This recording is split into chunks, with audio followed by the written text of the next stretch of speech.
I should just say for a minute that the existence of this thing was predicted in the 1960s by Peter Higgs and others.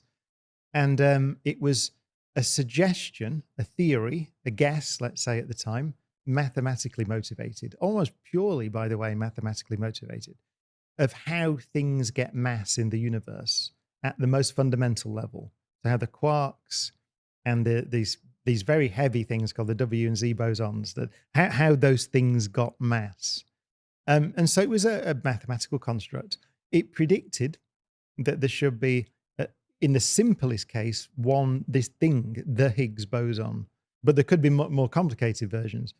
And so we knew that if we collided protons together at the energies that we generate at the Large Hadron Collider, then we would either discover the Higgs boson and prove this theory to be correct, or we knew that if it wasn't there, we would see something else.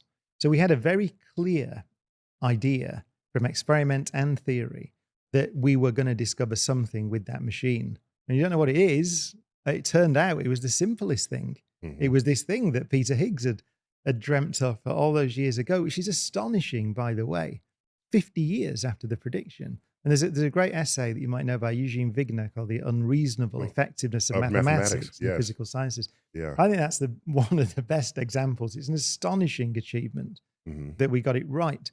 And so we discover the Higgs boson. To put precision on that Wigner's the point in that paper, it's not that math in a vacuum, no pun intended, makes discoveries. It's the mathematical representation of a physical idea.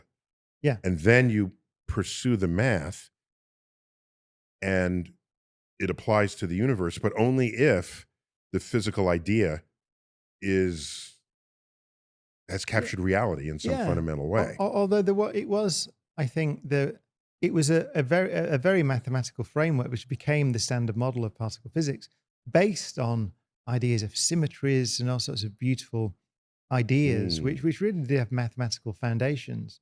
So there's an aesthetic sense, I think, built into that model.